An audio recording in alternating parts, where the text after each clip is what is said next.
Major యాక్ట్స్లో changes వచ్చినాయి. Britishers హయాంలో ఇండియన్స్ని ఐపీసీ ఇండియన్ పీనల్ కోడ్ని మనం ఇప్పుడు ఏమని మాట్లాడుతున్నామంటే chain snatchings, hit and run cases, థెఫ్ట్కి సంబంధించిన కేసుల్లోనూ అనవసరంగా ఫాల్స్ కేసులు వేసేసి అవతల వ్యక్తులను ఇబ్బంది పెడుతున్న కేసులు. న్యాయవేదికకు స్వాగతం. క్రిమినల్ మేజర్ యాక్ట్స్లో చేంజెస్ వచ్చినాయి. వీటి గురించి ప్రతి ఒక్కళ్ళు ఇండియన్ సిటిజన్స్ అందరూ కూడా తెలుసుకోవాల్సిన అవసరం ఉంది. ఎందుకంటే మనకి క్రిమినల్ మేజర్ యాక్ట్లు అంటే ఐపీసీ, సిఆర్పిసి, ఇండియన్ ఎవిడెన్స్ యాక్ట్ని మేజర్గా చెప్పుకుంటూ ఉంటాం. ఇవన్నీ కూడా మనకి బ్రిటిషర్స్ టైంలో ఇంప్లిమెంట్ అయిన చట్టాలు. వీటిలో కొన్ని సెక్షన్స్ ఎలా ఉంటాయంటే బ్రిటిషర్స్ హయాంలో ఇండియన్స్ని కాస్త తగ్గించే విధంగా, వాళ్ళకి అన్నెసరీ పనిష్మెంట్స్ ఇచ్చే విధంగా అనేది కామన్గా ఉంది. సో వీటిని చేంజెస్ చేసుకుంటూ వచ్చారు. అలాగే వీటిలో కొన్ని ఈ అమెండ్మెంట్స్ అనేవి ఎప్పుడు ఎందుకు ఉంటాయంటే పరిస్థితులను బట్టి, మార్పులను బట్టి మనం చట్టాలను ఎప్పుడు అమెండ్ చేసుకుంటూ వస్తుంటాం. కొన్ని సెక్షన్స్ ఇంప్లిమెంట్ చేయడం కానీ, కొత్త యాక్ట్లను తీసుకురావడం కానీ కామన్గా జరుగుతూ ఉంటుంది. మరి ఉన్న చట్టాలని మార్చాల్సిన అవసరం ఏముంది? వాటి పేర్లు కూడా మార్చుకుంటూ వచ్చారు. ఎందుకు పేర్లు మార్చడం కూడా అవసరమా అంటే కొన్ని సందర్భాల్లో ఇండియన్ మేజర్ యాక్ట్స్ అనేవి ఒక పనిష్మెంట్ని క్రియేట్ చేసే విధంగా ఉన్నాయి. సో ఇవన్నీ కూడా చేంజెస్ చేసుకుంటూ కొంత మనకి నెగిటివ్గా వినిపిస్తున్న మాట ఏంటంటే ఆ టైటిల్స్ ఏవైతే ఉన్నాయో సాంస్క్రిట్లో ఉన్నాయి, మరి లోపల ఉన్న సెక్షన్స్ కూడా అలాగే ఉన్నాయంటే కాదండి, ఓన్లీ టైటిల్స్ మాత్రమే మనకి సాంస్క్రిట్ లాంగ్వేజ్లో కనిపిస్తున్నాయి. మిగతా చట్టాలన్నీ కూడా ఇప్పుడు మనం మాట్లాడుకునే విధంగా కొంత చేంజెస్ అవుతూ వచ్చినాయి. అవసరం లేని యాక్ట్లు సెక్షన్స్ ఏవైతే ఉన్నాయో వాటిని డిలీట్ చేసి అమెండ్ చేసుకుంటూ కొత్త సెక్షన్స్ని యాడ్ చేసుకుంటూ తీసుకొని వచ్చారు. ఏంటి వాటి గురించి, ప్రతి సెక్షన్ గురించి ఇప్పుడు మనం మాట్లాడుకోలేకపోయినా ఓవరాల్గా మేజర్ యాక్ట్స్ ఏవైతే క్రిమినల్ మేజర్ యాక్ట్స్ చేంజెస్ అయినాయో వాటి గురించి మాట్లాడదాం. IPC section, IPC Indian penal కోడ్ని మనం ఇప్పుడు ఏమని మాట్లాడుతున్నామంటే భారతీయ న్యాయ సంహిత 2023 అని.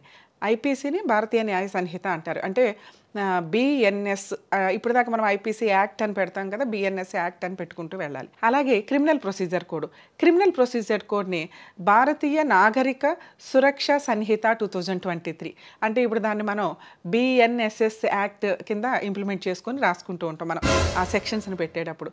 Next third one Indian evidence act. Indian evidence యాక్ట్ని భారతీయ న్యాయ సంహిత అని చెప్పి ఇంప్లిమెంట్ చేయడం జరిగింది.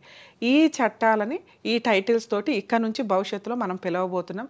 మ్యాక్సిమం జూలై 2024 నుంచి వీటికి సంబంధించి ఏ మార్పులు జరిగినాయి ఈ చట్టాల్లో, వీటి ప్రాసెస్ కంపల్సరీగా టైటిల్స్ కూడా మార్చాల్సిన అవసరం ఉందా అంటే వీటి మీద మనకి ఇప్పుడు కామన్ లా ఏ రకంగా తీసుకురావడానికి తీసుకొచ్చారో పబ్లిక్ రివ్యూని కూడా వీటికి కూడా అట్లా పబ్లిక్ రివ్యూ కోసం అప్లై చేశారు. అందరి దగ్గర నుంచి ఇన్ఫర్మేషన్ వచ్చిన తర్వాత ఎక్స్పర్ట్స్ అందరూ కూర్చొని ఎప్పుడో పురాతనమైన చట్టాలు మార్చాల్సిన అవసరం ఉంది అని కన్సిడర్ చేసి అమెండ్మెంట్స్ తీసుకొస్తూ పనికిరాని సెక్షన్స్ ఏవైతే, యూజ్ఫుల్ లేని సెక్షన్స్ ఏవైతే ఉన్నాయో వాటిని డిలీట్ చేసుకుంటూ వెళ్ళారు.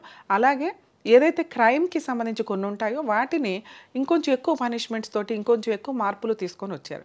సో ఇక్కడ నుంచి లా స్టూడెంట్స్ కానీ లా చదవాల్సిన వాళ్ళంతా కూడా నెక్స్ట్ ఇది ప్రజెంట్ బిల్లుగా ఉంది, యాక్ట్ కింద ఇంప్లిమెంట్ అవ్వడానికి చాలా షార్ట్ పీరియడ్ ఉంటుంది. మ్యాక్సిమం జూలై 1 నుంచి యాక్ట్ కింద ఇంప్లిమెంట్ అవ్వడానికి అవకాశం ఉంది, జూలై 1, 2024 నుంచి. సో ఈలోపు అలా వస్తే కనుక నెక్స్ట్ నుంచి ఈ IPC, CrPC, Indian evidence act ప్లేసెస్లో ఇప్పుడు మనం చెప్పుకున్న టైటిల్స్ తోటి భారతీయ సంహితాల కింద మాట్లాడుకోవడం జరుగుతుంది. ఐపీసీ అంటే ఏంటి? క్రైమ్కి సంబంధించి ఒక యాక్ట్ ఎప్పుడు క్రైమ్ అవుతుంది, ఒక చర్య ఎప్పుడు క్రైమ్ అవుతుంది, దాని పనిష్మెంట్ ఏంటి అని చెప్తూ ఉంటుంది. అలాగే criminal procedure code, criminal procedure code మనకి ఏం చెప్తుంది? వన్స్ ఒకసారి క్రైమ్ జరిగిపోయిన తర్వాత దాని అరెస్టులు, బెయిల్స్, ఇన్వెస్టిగేషన్స్, ఎంక్వైరీస్ వీటి గురించి చెప్తుంది. ఇండియన్ ఎవిడెన్స్ యాక్ట్ ఏం చెప్తుంది?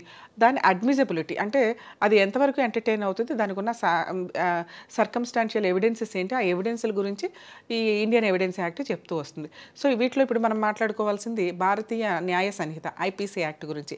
ఐపీసీ యాక్ట్ మనకి ఒకప్పుడు 576 సెక్షన్స్ ఉండేవండి. ఇప్పుడు భారతీయ న్యాయ సంహిత 2023 ప్రకారం 356 సెక్షన్స్గా తగ్గించడం జరిగింది. అంటే అందులో వేస్ట్గా ఉన్న కొన్ని సెక్షన్స్, ప్రజెంట్ జనరేషన్కి యూజ్ లేని సెక్షన్స్ని డిలీట్ చేశారు.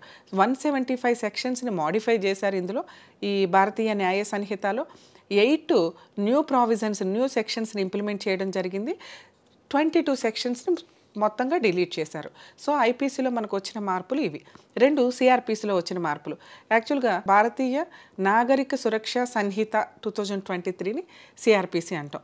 దీంట్లో 494 సెక్షన్స్ సిఆర్పిసిలో మనకి 484 సెక్షన్స్ ఉండేవి. అవి 533 కింద యాడ్ అయినాయి. అంటే కొంచెం సెక్షన్స్ యాడ్ చేసుకుంటూ వచ్చారు. ఒక 9 సెక్షన్స్ ఇంప్లిమెంట్ చేసుకుంటూ వచ్చారు. అందులో 10 సెక్షన్స్ని చేంజెస్ చేసుకుంటూ వచ్చారు. అంటే సిఆర్పిసిలో మనకు కొంచెం అలాబరేట్గా కొంచెం పెరిగినట్లే లెక్క ఒక రకంగా. అలాగే Indian evidence act. Indian evidence యాక్ట్లో అంతకుముందు మనకు 167 సెక్షన్స్ ఉండేవి. ఇప్పుడు భారతీయ సాక్ష్య సంహిత ప్రకారం 170 సెక్షన్స్ని ఇంప్లిమెంట్ చేసుకుంటూ వచ్చారు. ఇవన్నీ ఇప్పుడు కొత్తగా, ఎందుకంటే ఉన్న వాటిలో డిలీట్ చేస్తూ ఎప్పుడు అమెండ్ చేస్తూ ఉంటారు కదా, అలా చేసేయచ్చు కదా. అంటే ఆ టైటిల్స్ ఏవైతే ఉన్నాయో అవి బ్రిటిషర్స్ పెట్టిన టైటిల్స్, నెక్స్ట్ ఆ ఇంపాక్ట్ అనేది చేంజ్ అవ్వాలి అన్న ఉద్దేశంతో ఇప్పుడు మాట్లాడుతున్న విధానం ఏదైతే ఉందో, న్యాయ సంహిత, సురక్ష స్కీమ్, ఇట్లా అంటే ఇవి ప్రొటెక్టివ్గా ఉన్నాయి ఈ టైటిల్స్ అన్నట్లు ఉద్దేశంతో ఇంప్లిమెంట్ చేయడం జరిగింది. సో వీటికి సంబంధించి నెక్స్ట్ కొత్త చట్టాలు వచ్చినప్పుడు, అంటే అమెండ్మెంట్ అలౌ అయిపోయి, అంటే పార్లమెంట్ అలౌ చేయాలి ఎప్పుడు కూడా, పార్లమెంట్ అలౌ అయిపోయిన తర్వాత ఇవి యాక్ట్గా ఇంప్లిమెంట్ అయినప్పుడు ఆ డే నుంచి మనం ఖచ్చితంగా కొత్త చట్టాలు, కొత్త టైటిల్సే పెట్టాల్సి ఉంటుంది. అంటే మనం ఇప్పుడు 151 సిఆర్పిసి ప్రకారం వేసాం, 125 మెయింటెనెన్స్ కేసు వేసేటప్పుడు 125 ఐపీసీ అని అంటాం కదా, అలా అనకుండా సెక్షన్ 125 భారతీయ బిఎన్ఎస్ అని ఇట్లా పెట్టుకుంటూ వెళ్ళాలి. ఇలా పెడుతున్నప్పుడు కొత్తగా యాప్ చేసుకోగలుగుతామా? మరి పాతగా నేర్చుకున్న వాళ్ళ పరిస్థితి ఏంటి అంటే, అడ్వకేట్స్ అనేవాళ్ళు ఎప్పుడూ లెర్నర్సే. సో ఇందులో పెద్దగా మేజర్ మార్పులు ఏమీ రాలేదు. కానీ మనకి ఐపీసీ ప్రొసీడింగ్స్లో చూసినప్పుడు వీటిలో తీసుకొచ్చిన చేంజెస్ ఏంటి అంటే, ఈ బిఎన్ఎస్ యాక్ట్ ప్రకారం ఎట్లా అవుతుంది, బిఎన్ఎస్ బిల్ ప్రకారం ఎట్లా అంటే, యాక్చువల్గా chain snatchings, hit and run cases, అట్లాగే థెఫ్ట్కి సంబంధించిన కేసుల్లోనూ చాలా తక్కువ పనిష్మెంట్స్ ఉంటూ ఉండేవి. దేశద్రోహానికి సంబంధించిన కేసులు, వీటిల్లో పనిష్మెంట్స్ కొంచెం ఇంక్రీజ్ చేయడం జరిగింది. అలాగే ఒకప్పుడు ఒక కేసు విక్టిమ్ ఫైల్ చేశారంటే ఇక విక్టిము ఎక్యూజ్డ్ అన్న వ్యవహారంలోనే నడుస్తూ ఉండేవి. ఇప్పుడు ఆ కేసు కనుక పర్ఫెక్ట్ కేసు కాకపోతే, హానెస్టీ కేసు కాకపోతే ఖచ్చితంగా వీళ్ళకి కూడా కొంత పనిష్మెంట్ ఫైన్ రూపంలో వేయడానికి అవకాశాలు ఉన్నాయి. సో ఇక్కడ నుంచి ఎవరైతే బాధితులు ఉంటారో రియల్ బాధితులు మాత్రమే కంప్లైంట్లు ఇవ్వడానికి అవకాశం ఉంటుంది. అలాగే కేసులు ఫైల్ చేయించుకున్న వ్యక్తులకు కూడా వాళ్ళ వాయిస్ రేస్ చేయడానికి కావాల్సిన ప్రాపర్ సెక్షన్స్ని ఇంప్లిమెంట్ చేయడం జరిగింది.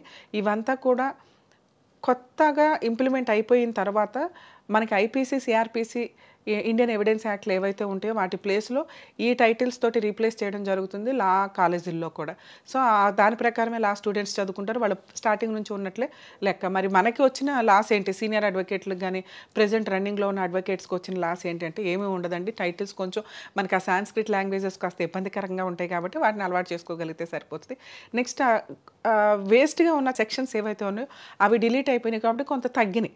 నెక్స్ట్ సిఆర్పిసి ప్రావిజన్స్ ఏవైతే మనకు మాట్లాడుతున్నామో అవి కొంత నిజమైన బాధితులకి మాత్రమే రక్షణ కలిగేలాగాను, అనవసరంగా ఫాల్స్ కేసులు వేసేసి అవతల వ్యక్తులను ఇబ్బంది పెడుతున్న కేసుల్లో వాళ్ళకి కూడా న్యాయం జరిగే విధంగా, అంటే రియల్ కేసులకే పనిష్మెంట్లు పడతాయి అనే ప్రాసెస్లోనూ నెక్స్ట్ షార్ట్ టైం.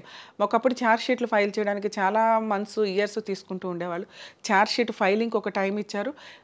ముఖ్యంగా మనం మాట్లాడుకోవాల్సింది ఏంటంటే time period of legal proceedings. ఈ రోజున ఒక కేసు ఫైల్ అయితే 3 to 5 years above, 7 years 10 years కూడా కోర్టులో తిరుగుతున్న కేసెస్ మనకి ఎక్కువగా కనిపిస్తున్నాయి. సో ఈ సిఆర్పిసి అంటే క్రిమినల్ మేజర్ యాక్ట్లకి సంబంధించిన కేసెస్ అన్నీ కూడా ఈ యాక్ట్ ఇంప్లిమెంట్ అయిపోయిన దగ్గర నుంచి 3 yearsలోనే క్లోజ్ చేయాలనేది ఇప్పుడు ప్రజెంట్ ఉన్న చట్టాలు చెప్తున్నాయి. ఇది నిజంగా అప్రిషియేట్ చేయదగ్గ విషయం అండి. ఎందుకంటే జస్టిస్ అనేది ఎప్పుడు కూడా ఇన్ టైంలోనే రిలీఫ్ వస్తే బాగుంటుంది. ఒకసారి క్రిమినల్ కేసులోనో ఏదైనా కేసులో ఇంప్లీడ్ అయిన తర్వాత సగం జీవితం కోర్టుల్లోనే మనకి డిలే అవుతుంది. 2-3 yearsలో మరి మిగతా కంట్రీస్లో ఎందుకు అంత ఫాస్ట్గా అవుతున్నాయి, మన కంట్రీలో ఎందుకు డిలే అంటే మనకి ఆల్రెడీ అంత స్వేచ్ఛ ఉంది. మిగతా కంట్రీస్లో లా అండ్ ఆర్డర్ ఎంత స్ట్రిక్ట్గా ఉంటాయి, మనం ఉన్న ఈ జనాభాకి ఇప్పుడున్న ఇంప్లిమెంట్ చేసే విధానము ఎంతవరకు సక్సెస్ అవుతుందని పక్కన పెడితే మనకున్న వ్యక్తిగత స్వేచ్ఛలు, లా అండ్ ఆర్డర్ ప్రకారం ఉన్న స్వేచ్ఛలు లెక్కలేనితనం చాలా విచ్చలవిడిగా ఉంది. ఇంత విచ్చలవిడిగా ఉన్న స్వేచ్ఛ జీవితంలో మనం గాలి పీల్చుకుంటున్నట్టు లెక్క. సో దానివల్ల ఏంటంటే ప్రతి ఒక్కళ్ళు డ్రాగన్ చేసుకుంటూనే వెళ్తూ ఉంటారు కేసెస్. ఇప్పుడు కనుక ఈ చట్టం క్రిమినల్ మేజర్ యాక్ట్లో వచ్చిన చట్టాలు చట్టాలు కనుక యాక్ట్ల కింద మారితే 3 years లోపు క్రిమినల్ కేసులన్నీ క్లోజ్ చేయాల్సిన అవసరం ఉంటుంది.